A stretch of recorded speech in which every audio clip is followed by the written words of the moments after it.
Hello everyone.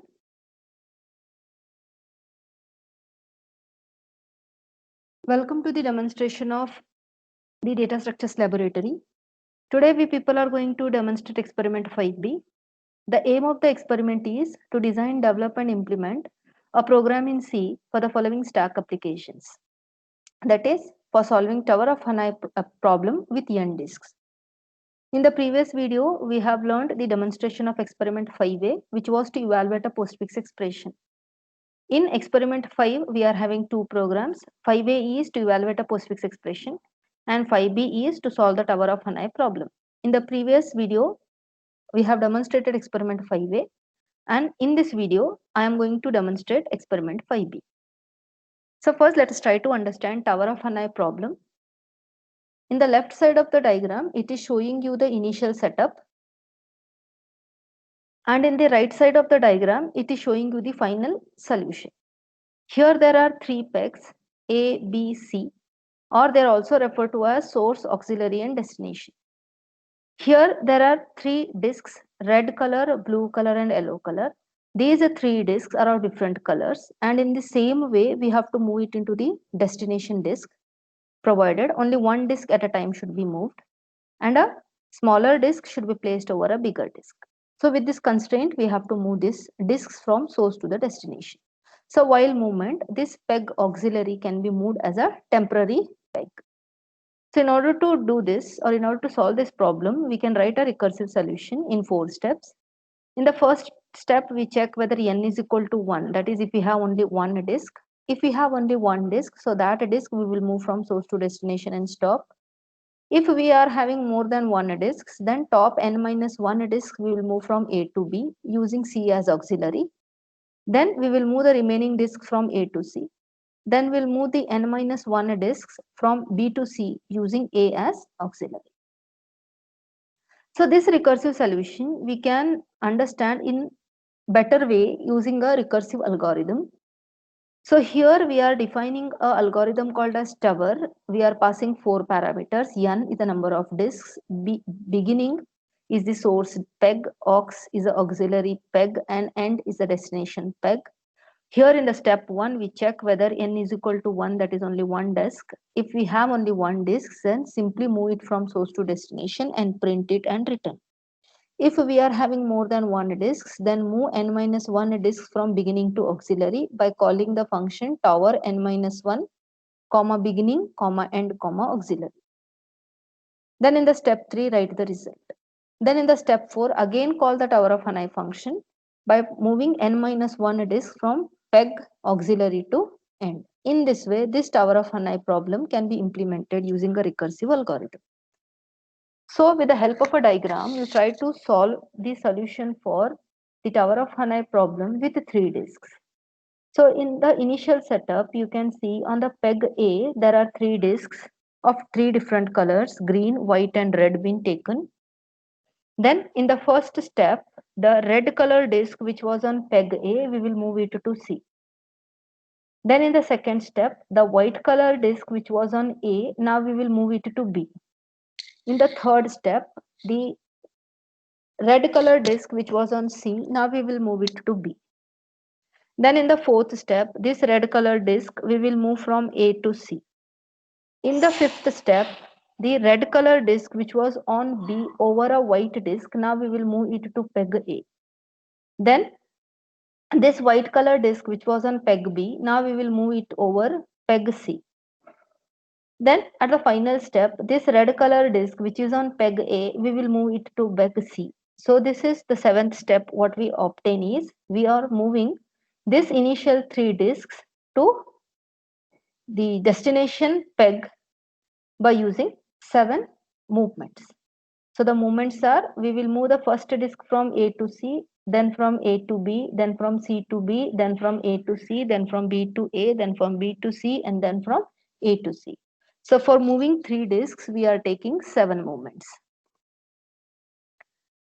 So in order to understand this tower of Hanai problem, again in a better way, we can draw a recursive tree.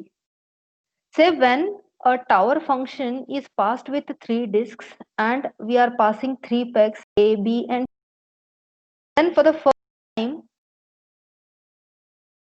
One is auxiliary, beginning, auxiliary and end. That is, the destination will become the auxiliary and B will become the destination. Then one more tower n minus 1 function will be called. So tower will be called with n minus 1. So this time B will become the source, A will become the auxiliary and C will become the destination. That is, here we are trying to implement step 2 and step 3. So in step 2 we will move from beginning to auxiliary. That is, from beginning to auxiliary, end will become your auxiliary, auxiliary will become your destination, beginning will be your source.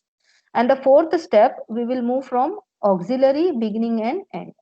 So these we are implementing here. So when we pass 3 disks, so this tower 3 comma A comma B comma C, it will call tower 2 times.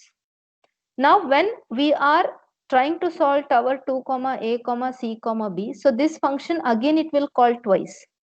Now here it will call n minus 1 disk, here it will move n minus 1 disks. Again it will be beginning and auxiliary, then end auxiliary and beginning. So based upon step 2 and step 3. Then again this tower 2 comma B comma A comma C, again here it will call two tower functions, one with n minus 1 disks and another one with n minus 1 disks. Now here in the tower function n value is 1. So when n value is 1, then what we have to do? Simply we have to move from source to destination. So source is A, destination is C. So simply write A to C. So this function, that is, when we, after calling this tower function, so this tower 2 comma A comma C comma B, it will implement 3. Step 3 implemented and A will be printed because A is the source and B is the destination. Then tower 1 comma C comma A comma B will be executed and C to B will be printed.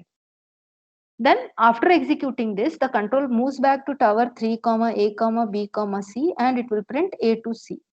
In the similar way, this tower 1 comma B comma C comma A, it will print B to E, then B to C and then A to C. So we started with a tower of Hanai problem. We passed 3 disks. So with these 7 movements, it is possible for us to move the 3 disks from source to destination. Now here we have implemented a program. We have written a tower function using C programming. If n is equal to 0, we will simply return 0 because if there are no disks, no movement is possible. Then we will call tower n minus 1. Then we will print the required movement. Then again we will call the tower with n minus 1 disk movement. In the main program, we will read the value of n. After reading the value of n, this tower function will be called. When the tower function is called,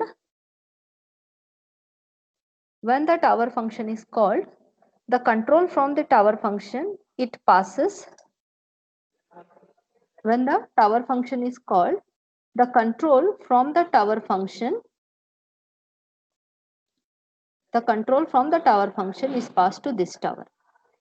So here the control is passed. Then these all operations are been performed and the results are returned back to the main function. Now the expected output is the user has to read the number of disks. Then once if I give 3, these are the movements what we obtain. Okay. So this is how a program can be implemented. Now we'll try to execute the program.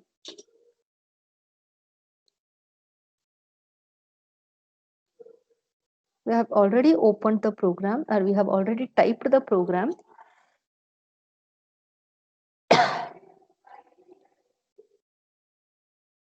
Then we will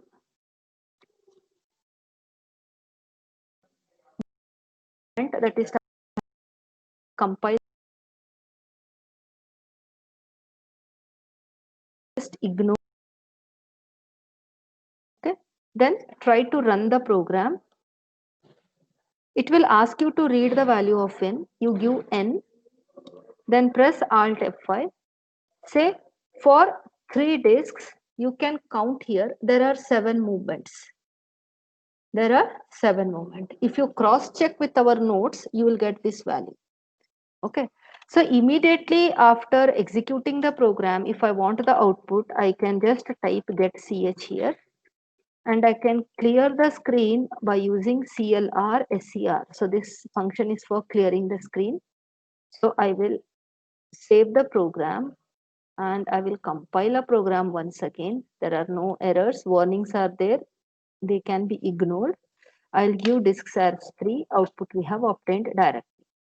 Then again we will compile.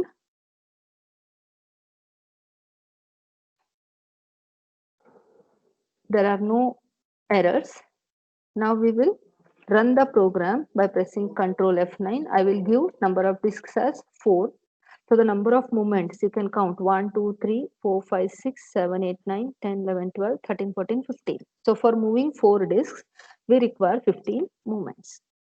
So in the today's video, we have learned how a tower of Hanai problem can be implemented, and for given n number of disks, n number of movements are possible. So from the source to the destination, the disks will be moved by using the auxiliary disk as a temporary disk. So this is how the program can be executed.